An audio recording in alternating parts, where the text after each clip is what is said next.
Hi everyone, welcome to today's workshop. This is plant-based tips and tricks. And we have a lot to talk about today. I have a couple of really simple recipes to show you to demonstrate some of the principles of plant-based eating. The recipes are linked in the chat. Thank you, Nicole. And I just want to talk a little bit in the beginning about what are the benefits of eating more plants and kind of some general tips. So this workshop is for everyone, whether you're a major carnivore or completely vegan, or probably most of you are somewhere in between. But you've probably heard a lot about eating more plant-based foods and the benefits. So wherever you are on the spectrum, there are benefits to eating more plants. So first of all, some of the benefits are just getting more nutrients. A lot of people ask me, oh, what about all the nutrients you miss out on if you don't eat meat? But honestly, most people in the US aren't getting enough fruits and vegetables and whole grains and all the nutrients associated with it, fiber. In fact, I looked at the CDC's morbidity and mortality report of 2019, and only 12% of US adults eat the recommended amount of fruit, and only 10% get the recommended amount of vegetables. So by eating a more plant-based diet, you will probably be getting more fruit, vegetables, and whole grains like the dietary guidelines recommend. But if you do have to be a little bit thoughtful about what you're eating. So there are foods that are considered plant-based but aren't the most nutritious. So I'll show you how to get some more vegetables in your diet. There are certain nutrients that you have to be a little bit more mindful to make sure you get enough, and I'll try to talk about those at the end if we have time. But I want to make sure that we get through some of the cooking too. Eating more plants can also reduce your risk of certain types of chronic disease like diabetes, heart disease, and certain types of cancer. And it's also good for the environment. So eating more plants can reduce carbon emissions, reduce the use of fresh water, can lead to less pollution and deforestation, because the meat and dairy industry use about 1/3 of the planet's fresh water. And a single quarter-pound hamburger patty takes about 460 gallons of water to produce, which is equivalent to about 30 showers. So by eating lower on the food chain, you're using less resources, including water and the land that's used to grow the food for animals and things like that. And it's also better for the animals because about 99% of food animals are raised in factory farms, many of which have pretty poor conditions. So again, not saying that everybody needs to go vegan, but you can make a difference even just by eating one meatless meal a week. A lot of people do meatless Monday. But yeah, lots of ways to eat more plants without being too restrictive if that's what you don't wish to do. So I also want to talk about how to incorporate more plants into your diet. And if you've just joined us in the last couple of minutes, I had a question in the chat. What are your favorite resources for plant-based food and recipes? And do you have any tips and tricks of your own that you'd like to share? So feel free to throw this in the chat while I'm talking. So a few ways to incorporate more plants into your diet. One is thinking of meat as a condiment or a side rather than the center of the plate. So if you like to eat meat, you can still have some, but maybe have a little bit less and just try to load up on the other things like the vegetables. Again, since only about 10% of adults are getting enough vegetables, that can help you increase the veggies a bit. You also don't have to learn all new recipes. You can make some swaps with recipes you already know. You could swap out half of the meat or all of the meat. So a few examples, if you make chili, you can make it with beans instead of meat, or just cut the amount of meat in half. Or some recipes that use ground meat, you can substitute about half of it or more if you'd like with something like chopped up mushrooms or crumbled tofu. And it kind of helps stretch it out and can probably save you a little bit of money too. So you could do that for like taco meat or, other ground meat types of dishes. Salads, you can get proteins from things like beans, lentils, baked tofu, nuts, and seeds. I also mentioned meal planning because it sounds like one of the common concerns that you all shared in the chat is using up vegetables and fresh foods before they spoil. So meal planning just makes everything easier.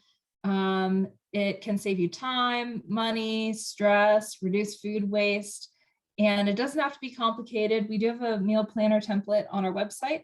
And what I would do is think about how your week looks, write down meals that you'll be eating out if you have plans or, an event to go to or something, and then fill it in with mostly recipes you already know, and then try just 1 or 2 new recipes a week. You don't have to go full steam ahead right from the get-go.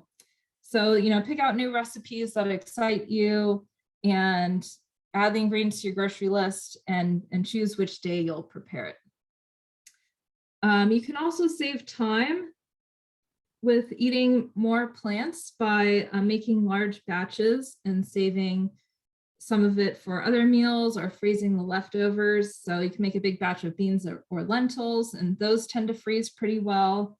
You could cook or roast a whole bunch of sweet potatoes or other vegetables and use them in various dishes, or freeze individual portions of soups, stews, and chilies. Those tend to freeze pretty well. Same thing with grains. You could cook a large batch and use them in various meals, including, just throwing some on a salad, maybe having it as the base for your stir fry, getting creative with it. If you like salads, you can make big salads and put a paper towel on top and store it in the fridge covered, and that will help keep it fresh a little bit longer. And just store anything crispy, crunchy separately because you don't want it to go soggy, or if it's something watery like sliced tomatoes, and maybe store it separately as well. And then also chopping up your veggies ahead of time, maybe right when you get home from the store. And then as long as you use them within the next couple of days, it just saves you a little bit of prep time with cooking. Okay, so I don't want to talk too much. I want to demonstrate some recipes. I do have some other things to talk about that I'll try to do throughout the class. But let's start with our first recipe, which is braised tofu. And I wanted to show this recipe, which is from the Korean Vegan Cookbook by Joanne Lee Molinaro. And I wanted to show it because in the description of the recipe, she said this is like one of the easiest, most foolproof ways to make tofu. So if you're new to tofu, I know it can be a little bit intimidating, but there are many ways to cook it right. But I found that this really is one of the easiest ways to cook it, and it's kind of hard to mess it up. So I wanted to show you how to do that.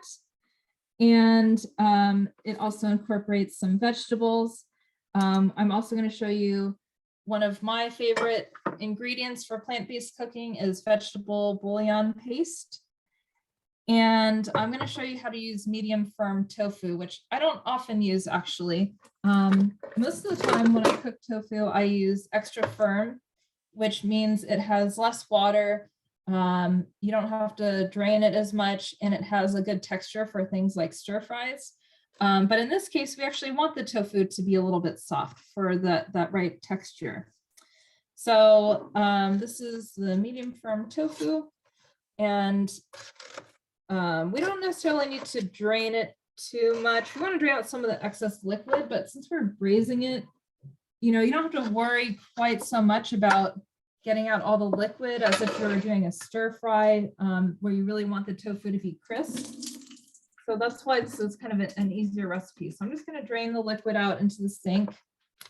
And then my quick way of pressing tofu is to just take 2 little plates and put them on top of each other, and then just put something heavy on top. So there's lots of ways you can drain tofu. A lot of times you can use towels, or a lot of methods tell you to use towels, but I don't like to have a bunch of dirty towels laying around that I have to wash later. So I find that in a pinch, this works pretty well. And then you can just drain off the water in a couple of minutes.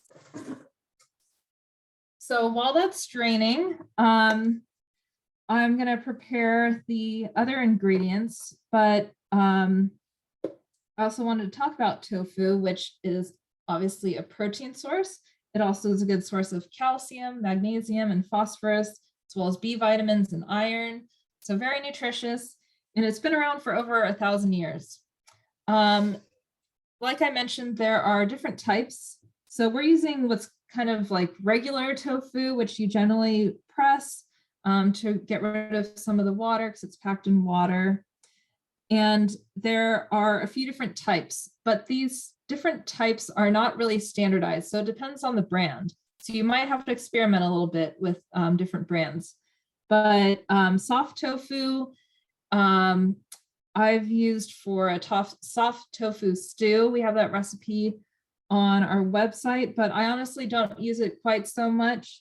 Medium firm tofu, we can braise. We also have a recipe on our website for egg salad. That's actually not egg, it's tofu, but the medium firm kind of mimics the consistency of hard-boiled eggs. And then firm or extra firm, which is what I use the most frequently, and that's good for stir fries or crumbles or really anything marinated because it doesn't have as much water, so it can hold on to a marinade. That's the great thing about tofu. It's really bland, so you can really season it however you want and it'll absorb those flavors. In fact, if you freeze it and then thaw it and drain out the liquid, it makes it a little bit spongier, which can be a good thing. It can also make it last longer, but when you do that, it gives a little bit of a chewier texture and absorbs more of the marinade. So, you can do that to extend the life of it, but also for that more desirable texture if you're looking for that. Also wanted to talk about some of the benefits because I know there's a lot of information about soy out there. Some people are concerned that there are health risks, but less processed soy like edamame, tempeh, tofu don't seem to have as many of those health concerns. The evidence points way more towards health benefits, particularly from the isoflavones, which are known as plant estrogens and may actually protect against breast cancer. And in menopausal women may actually reduce hot flashes and skin wrinkling. But for everybody, soy can be a plant-based protein source and has all the nutrients I mentioned, and can be used in lots and lots of different dishes. We have several recipes on our website that use tofu. So I put together on the recipe sheet the 2 recipes we're doing today, but there were so many different recipes I want to talk about and show you that I don't have time for, but I made a whole list of recipes that we've done in past classes using some of these key ingredients. I want to talk about like the key ingredients that I like to use in plant-based cooking. So that includes beans and legumes like lentils, tofu and tempeh, which I just mentioned. Raw cashews can be used to make things creamy. I'm going to show you how to do that today. Nutritional yeast, which can make things kind of cheesy tasting. Miso, which can add a really rich flavor and some umami. So there was a comment earlier about developing those flavor profiles that you're looking for. That can be a challenge when cooking with more plants, but miso is a great way to add kind of like a punchy, savory flavor to dishes. The vegetable bouillon paste that I'm going to use today, as well as plant milks, which is going to be part of our ranch dressing that we're going to make later. Okay, so enough talking, let's get cooking. So I also have a question for the chat. So what are other easy ways you can prepare tofu? Okay, so we have the tofu draining and we are going to sear it in a skillet. So let's do that. And then while that's cooking, we can cut up the vegetables.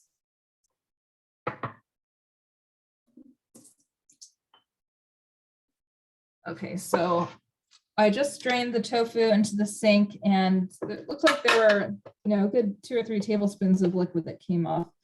But if you are cooking tofu and you want it really crisp, you know, you might want to press it a little bit longer, put towels around it. But if you can find extra firm tofu, then, you know, that definitely makes it easier. There's less liquid to drain in the first place.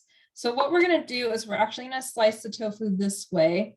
We're going to end up with these little thin rectangles that we're going to cook. So I'm going to do about, I don't know, half an inch or so. And we should end up with 8 or 9. 5, 6. Okay, so there's 9 little slices. And we're going to cook this on the stovetop. So what we're going to do is take a big skillet, the biggest one you have, and it should be non-stick because tofu can be pretty sticky. And it should be a skillet with a lid. I had to borrow this one from work. I don't actually have a skillet big enough. I've made this in the cast iron and it worked fine, but I couldn't quite fit all the tofu in there. So I'm going to try it in this pan today. So we're going to heat this up over medium-high heat. And then we're going to add a tablespoon of olive oil.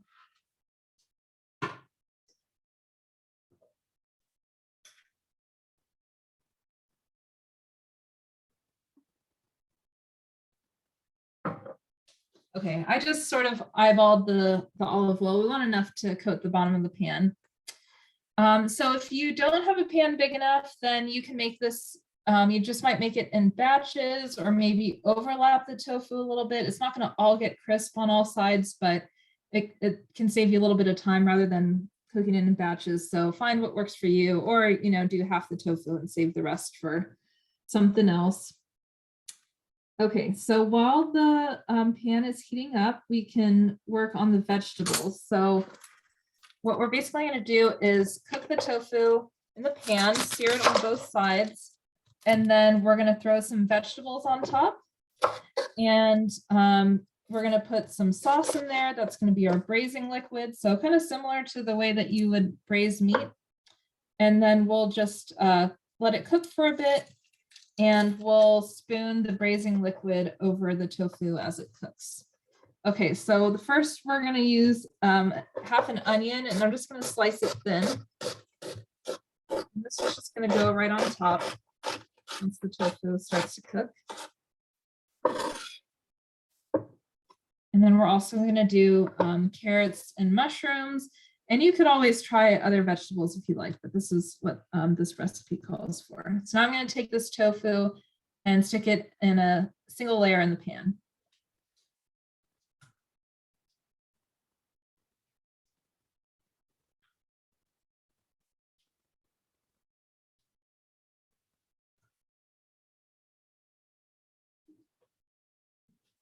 This is at least the 3rd time I've made this recipe, but I've used a different pan every time. And the thing that is a little tricky is if you use a big, huge pan, you might, the braising liquid might all evaporate out. So if that does happen, I would just add a little bit more broth or just water, you know, so just keep an eye on it. If you make it in too small of a pan, you might end up with too much liquid. I think I added extra trying to make up for the liquid I lost the first time I made it with the big pan. So I'll just stick to the recipe and it should be fine if you have a smaller pan. Okay, so I hear that searing in the pan, and we're going to cook until the bottom is browned, which will be about 7 to 10 minutes. So I'm just going to turn down the heat a little bit.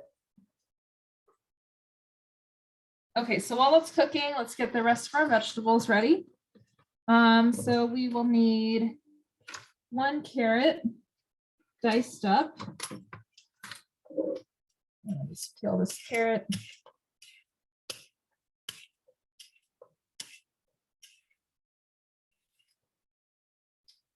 So again, for the chat, the latest question was, what are other ways that you like to prepare tofu? And maybe some of you have tried some of the recipes we've done in the past in this class. We have tofu egg salad sandwich, tofu taco wraps, a Southwest tofu scramble that's kind of like a substitute for scrambled eggs. Okay, I'm just going to dice the carrot up.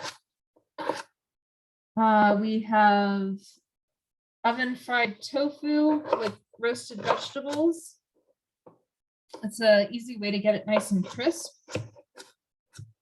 We also have a peanut tofu bowl.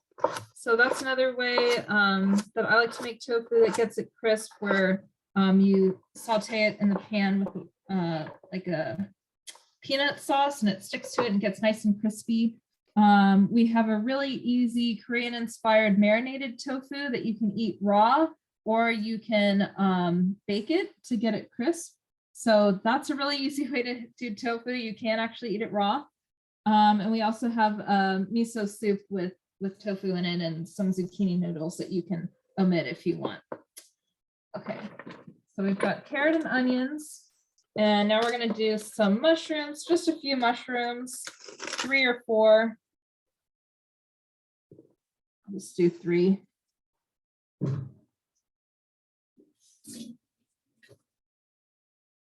And these ones, we're just going to slice. I'm just going to cut off the bottoms. These are a few days old, so get rid of that. And then we're just going to slice it.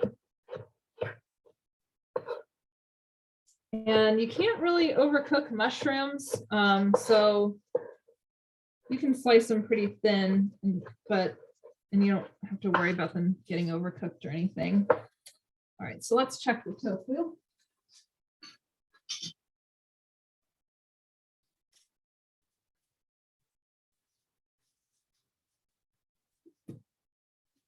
It's just starting to brown, so definitely needs a few more minutes. But we can, now we have our vegetables already, we can prepare the sauce.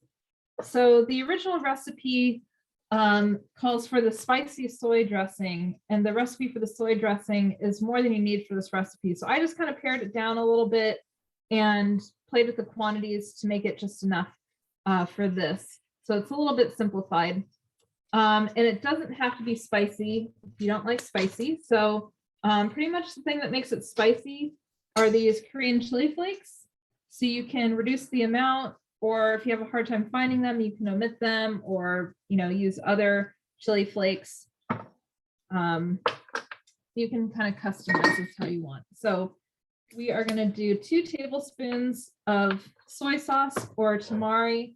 Tamari is like soy sauce, but usually it's made without wheat.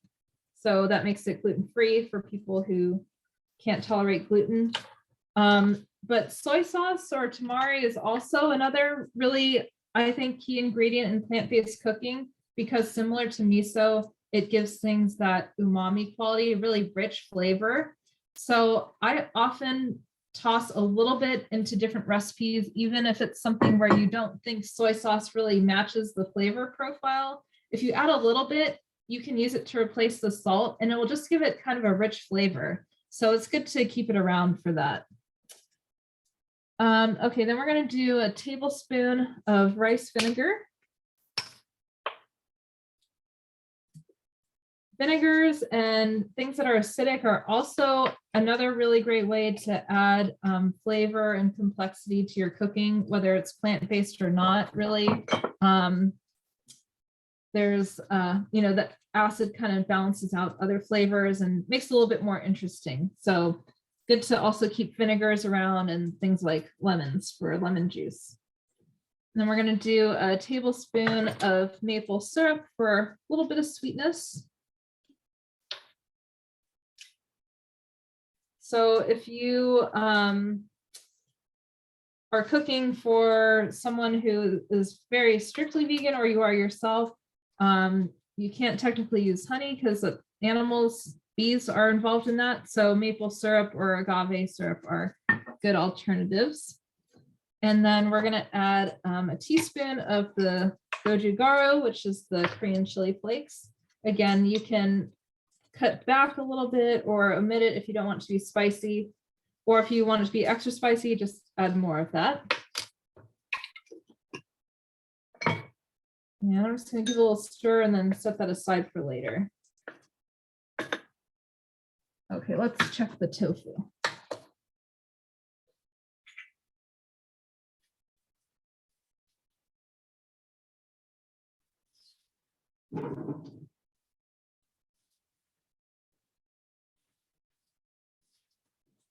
Starting to brown, but needs a couple more minutes, I think.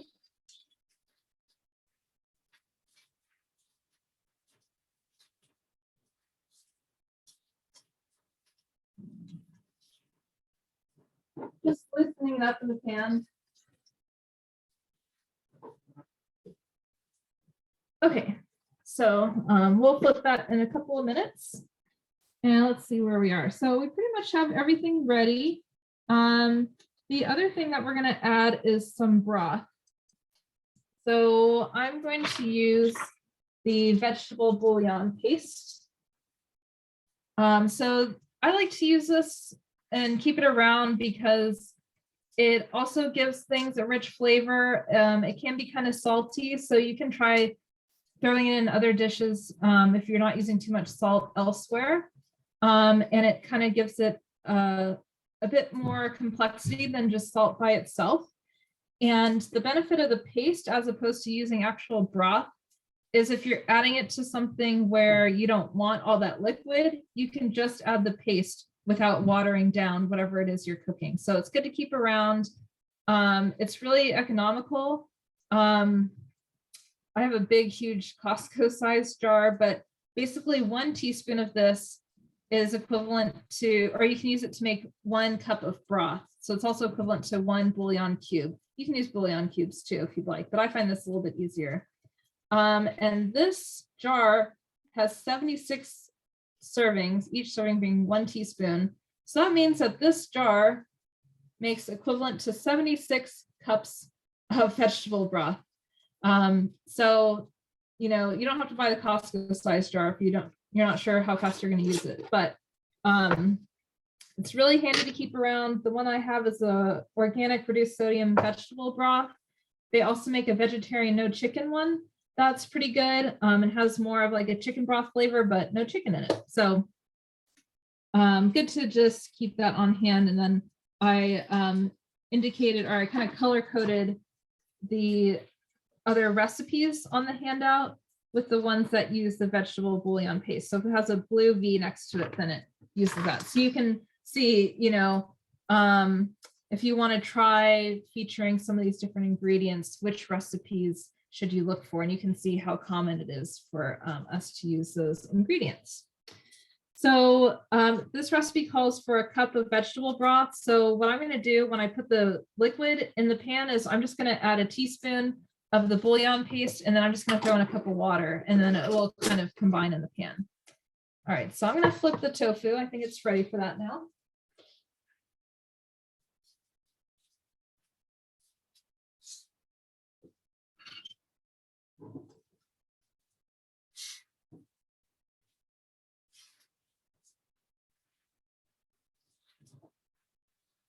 Put this over here so you can see it. So you can see it's nice and brown on the bottom side.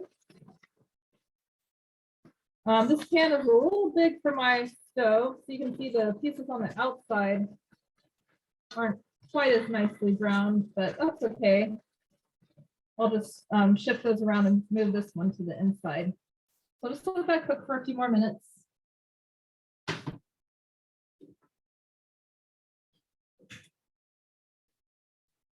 Okay, let's check the recipe. So we only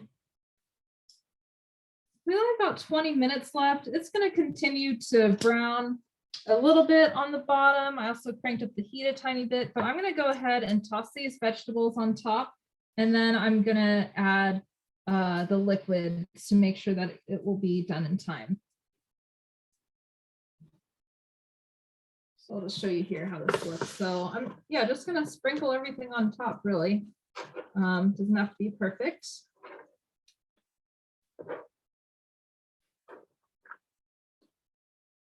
And then since you're covering this with a lid, that's going to kind of help steam everything.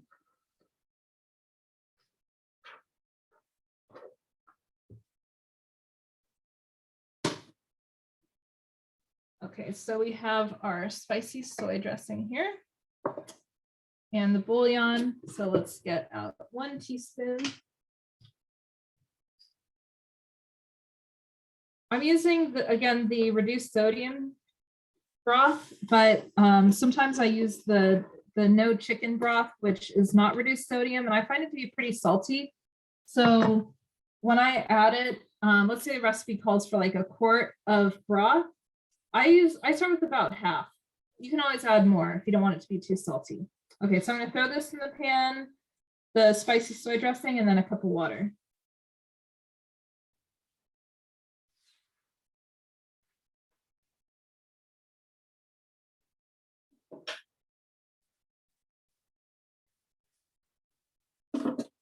Actually, I'll just mix up, just to make sure it's more incorporated, I'm gonna mix up the broth in this little bowl first before I add it.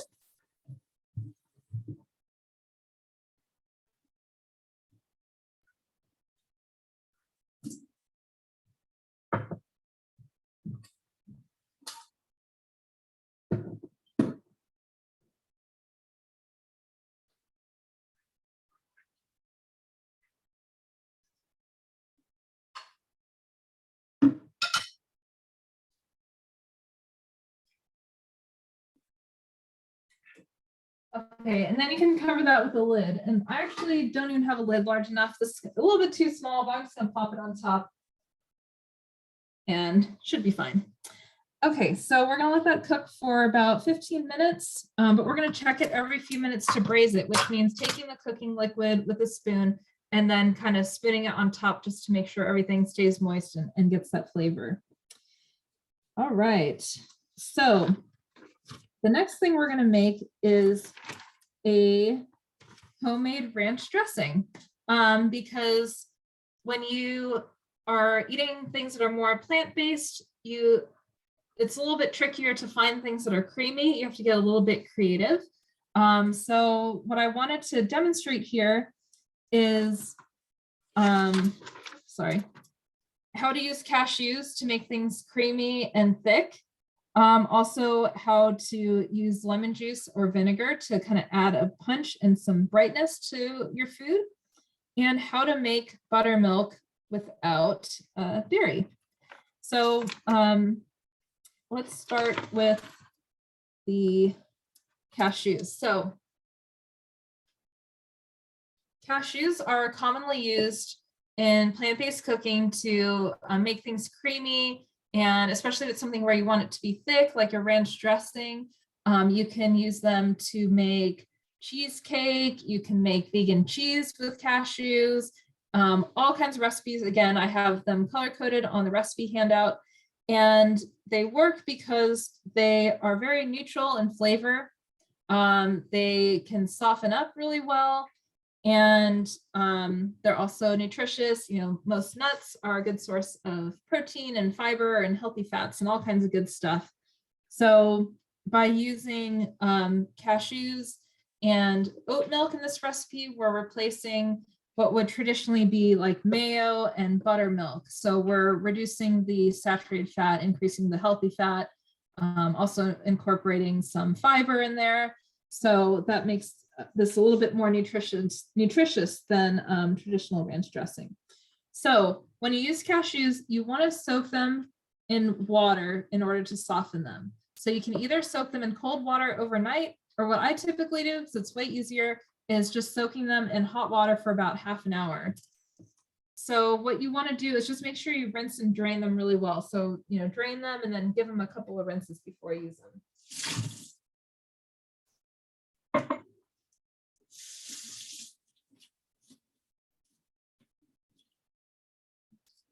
Okay, so you can see in the overhead camera, they're pretty soft. They just kind of fall apart. And that's what we want. So I have the blender here.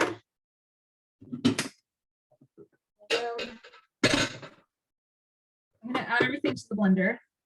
And ideally, for a lot of recipes, you want to use a high-speed blender if you have one. I don't use the blender a whole lot. I find myself using a food processor a lot, so I think that's a really helpful tool to have. But if you have a really old blender that's, you know, used to make drinks and stuff way back in the day, it might not work quite as well. It might not get quite as smooth. So it can be a worthy investment to get a really good high speed blender. You know, Vitamix is a popular brand, pretty pricey, but there's all kinds of other options out there that are way more affordable. But if you don't have a high speed blender, you could probably try this in a food processor. Food processors aren't as great for things that are really liquidy because it's not really airtight, so the liquid can splash out, so you just have to be a little careful. So I have the cashews in here. The other thing that I did ahead of time was I made this oat buttermilk.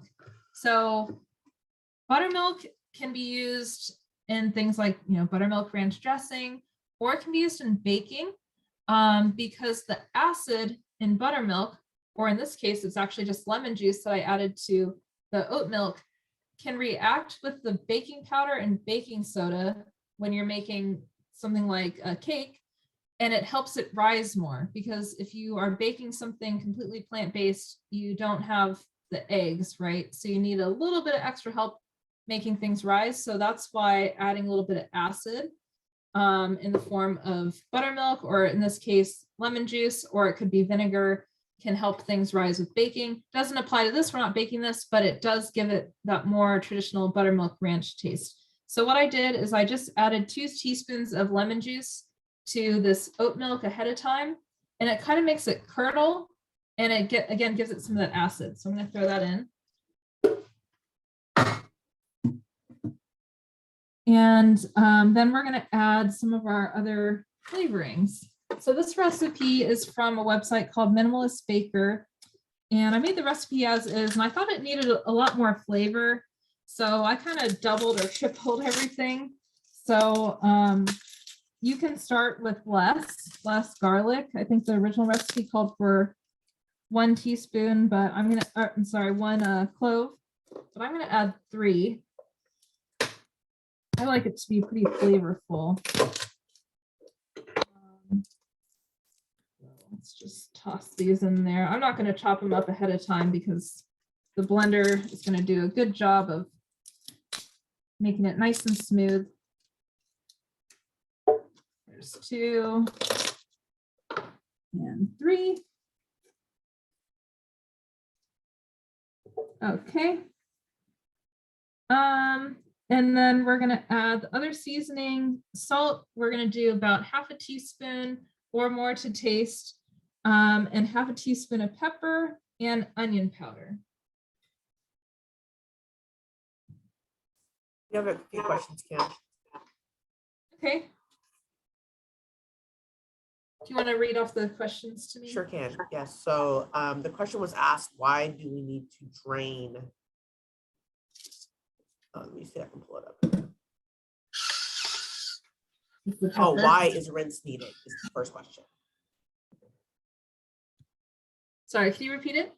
Why is rinse needed? Oh, for the cashews? Yes. The liquid is kind of slimy and gross, so I think it just kind of cleans it up a little bit. I don't know if there's something specific, but every recipe that I see that uses cashews, they say make sure you rinse it really well, so I trust that. Right. And then the second question is, would an immersion blender work better than Jean's old wimpy blender? Potentially, you know, I think it's worth a try, especially if you use like a tall, skinny container for the dressings, so you can really get the immersion blender in there. That probably should work pretty well. And if you don't mind if it's not super smooth, then, you know, you could try that for sure. Okay, so far I've added the salt, pepper, and onion powder. Now we're going to add some apple cider vinegar, again, to kind of give it a little bit of brightness and punchiness, which is a concept you can apply to other plant-based recipes. And then we're going to add the herbs at the end because we want them to still be kind of whole. We don't want them completely pureed, but we want to make sure this gets nice and smooth.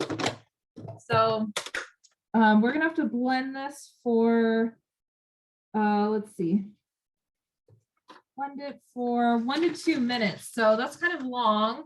It's gonna be loud. So what I'm gonna do is I'm gonna mute myself, and then we can just talk in the chat for a couple minutes. So questions for you to answer in the chat. One is, what other plant-based creamy sauces have you made?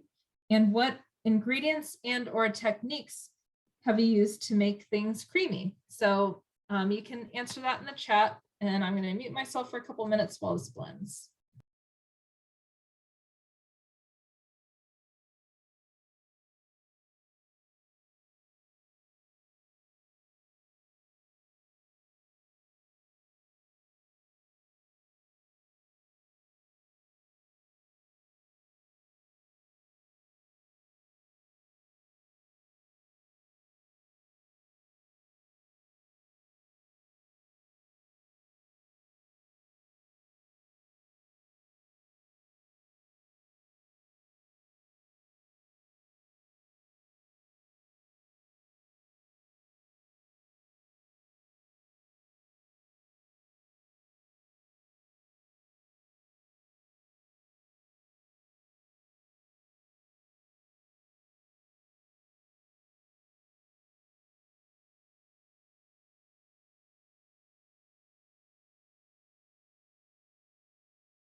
Okay, so I blended the dressing for a minute or so, and it's looking pretty thick. So if you find that yours is a little bit too thick and it's not pourable, just add a little bit more of the plant milk. In this case, I just used oat milk, so I'm just going to toss a little bit more of that in there. And keep in mind that when you refrigerate it, it's going to thicken up a little bit. So if it's too runny, you know, maybe try just refrigerating and see if it thickens up a little bit. Or if you refrigerate and it's still too thick, then you can stir in some plant milk after the fact. Okay, so for the herbs, the key one that you can't leave out is the dill. So you can use fresh or dried. I'm going to use dried because I already have it on hand. And I'm going to use a whole tablespoon of it. And as a rule of thumb, when you use a dried spice, you need about 1/3 of the amount you would use if it's fresh, because the flavor is more concentrated. That's kind of a rule of thumb. Doesn't always apply. Depends on what the herb is. So in other words, you need 3 times the amount of fresh herbs as you do dried versions. So you might want to do about 3 tablespoons of fresh dill, or start with 2 and see how that is. I'm not going to add the parsley because dried parsley doesn't really have a whole lot of flavor. And I didn't buy chives because I bought green onions and I thought, okay, I'll just use that. So this calls for a teaspoon of fresh chives. So I already had green onions for the other recipe. So I'm just going to thinly slice up a little bit of this, and that will give it a little bit of that similar flavor. And then what you're going to do once you add the herbs is you're just going to kind of pulse it to combine it, because we don't want to totally obliterate everything and turn it all green. Okay, let me mute myself again real quick.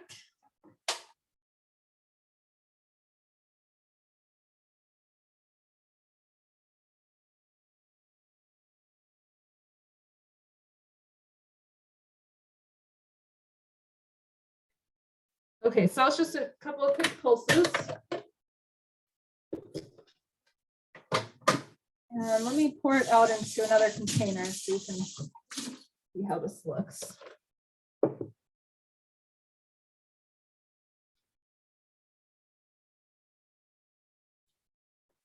So the consistency is looking pretty good. It's pourable and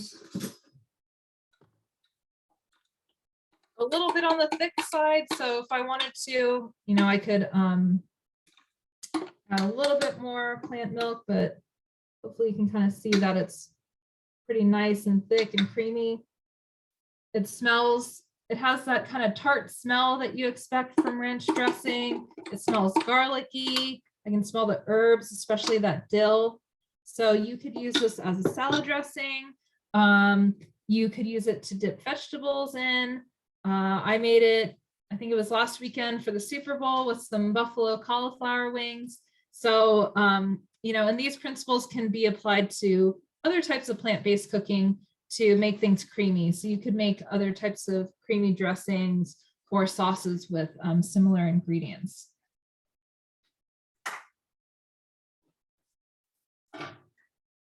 Okay, so I think our tofu is done as well. Most of the braising liquid is kind of evaporated out, but basically what I did when there was more liquid is I tilted the pan so the liquid all accumulated down here, took it with a spoon and just kind of tossed it on top just to make sure that everything got that flavor. So that's how the tofu looks.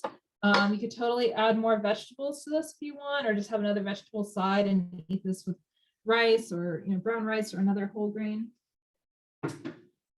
And then we have our ranch dressing. So we're just about out of time.